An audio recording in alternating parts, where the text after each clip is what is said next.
globalisasyon at pagkamamamayan ng daigdig. Layunin. Napahahalagahan ang pagiging mapanagutang mamamayan ng daigdig. Globalization. Ang globalisasyon ay tumutukoy sa mabilis na pagdaloy ng tao, produkto, impormasyon, at ideya sa iba't ibang panig ng daigdig na nagdudulot ng mas malapit na ugnayan ng mga bansa. May tatlong pangunahing uri nito: political, economic, at cultural globalization. Katuturan ng globalisasyon. Una, globalisasyon, isang proseso ng integrasyon at interkoneksyon ng mga bansa sa larangan ng politika, ekonomiya, at kultura. Ikalawa, nagdudulot ito ng pagbabago sa pamumuhay, pamamahala, at ugnayan ng mga tao sa pandaigdigang antas. At ikatlo, ayon kay Ritzer, 2011, ito ay mabilisang pagdaloy ng mga tao, bagay, impormasyon, at produkto sa iba't ibang direksyon na nararanasan sa iba't ibang panig ng daigdig. Political globalization. Ano ang political globalization? Ito ay ang pagkakalapit at pagkakaugnay ng mga bansa sa larangan ng politika na kinabibilangan ng pagbuo ng mga pandaigdigang organisasyon, international na kasunduan at pagbabahagi ng mga ideyang pampolitika. Layo nitong pamahalaan ang mga isyong hindi maiwasan na dumapo sa mga hangganan na bansa, tulad ng krimen, pagbabago ng klima at kalakalan. Mga sanhi nito: una, paglago ng pandaigdigang ekonomiya. Ikalawa, mga isyong pandaigdigang hamon. Ikatlo, pag-unlad ng teknolohiya. Ikaapat, pagkalat ng mga ideyang pampolitika. Mga positibong epekto nito: una, mas malakas na kooperasyon. Ikalawa, pagprotekta sa karapatang pantao. Ikatlo, pagbawas ng digmaan. Mga negatibong epekto naman nito ay: una, pagbaba ng kalayaan ng bansa. Ikalawa, hindi pagkapantay-pantay. At ikatlo, pagkalat ng mga isyu. Economic globalization, kahulugan, pagpapalawak ng kalakalan, pamumuhunan at palitan ng produkto at serbisyo sa pandaigdigang antas. Halimbawa, pag-usbong ng multinational corporations, Apple, Toyota, Samsung, World Trade Organization, WTO, na nagtatakda ng patakaran sa kalakalan.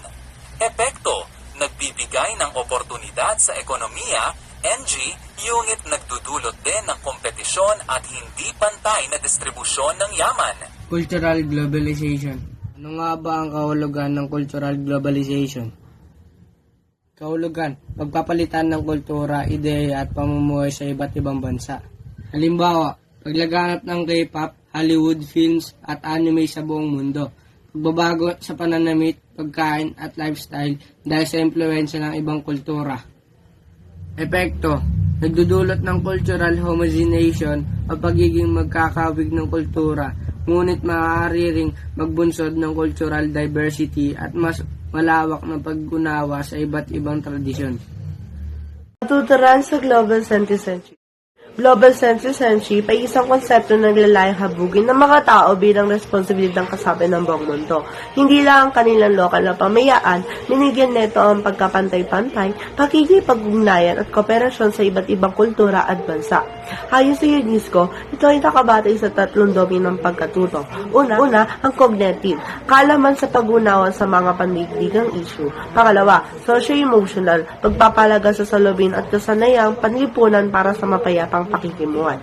Pangatlo, behavioral, aktibong pakikilahok at konkretong aksyon para sa kapayapaan at kaunlaran. Ang aspeto ng global citizenship. Una, karapatang pantao, pagrerespeto at pagtataguyod ng dignidad ng bawat tao. Pangalawa, kapayapaan at katarunungan, pagtutol sa diskriminasyon, kaharasan at hindi pagkapantay-pantay. Pangatlo, pangangalaga sa kalikasan, pagkilala sa mga krisis ng pangkalikasan ay pandaigdigang responsibilidad. Pangalawa, ay panghuli, pakikipag-ugnayan, pagpapalawak ng ugnayan sa iba't ibang kultura upang isyong pagkaunawaan. Kahalaga ng global citizenship. Sa edukasyon, tinura ang kabataan na maging global aware, handang makilahok sa mga pandaigdigang usapin. Sa lipunan, nagpalakas ng kooperasyon sa pagitan ng mga bansa upang tugunan ang mga isyong kaya ng climate change, kahirapan at pandemya. Sa individual, nagbigay ng mas malaw malawak na pananaw ng responsibilidad bilang bahagi ng mas malawak na komunidad. Ang pagiging global citizen ay isang hindi lamang tungkol sa pagkilala sa bagay tayo ng isang mas malaking komunidad, kundi pati rin ang pagtugon ng mga isyu at hamon ng kinakaharap ng buong Mga isyu tamon bilang global citizen. Sa panahon ng globalisasyon, nagiging mas magkakaugnay ang mga bansa sa usaping ekonomiya, kultura at politika at teknolohiya. Dahil dito, musbong ang konsepto ng global citizen o mamamayang may pananagutan hindi lamang sa sariling bansa, kundi pati sa buong mundo. Gayunpaman, kaakibat ng pagiging global citizen, ang iba't ibang isyu at hamon na kailangan maunawan at harapin. Mga isyu at hamon. Number 1. Hindi pantay na kaunlaran. Malaki ang agwat ng mamamayan at mahihirap na bansa na nagdudulot ng kahirapan at kakulangan sa oportunidad. Number 2. Paglabag sa karapatang pantao. Patuloy ang diskriminasyon, karahasan at kawalan ng hustisya sa iba't ibang panig ng daigdig. Number 3. Pagkasira ng kalikasan.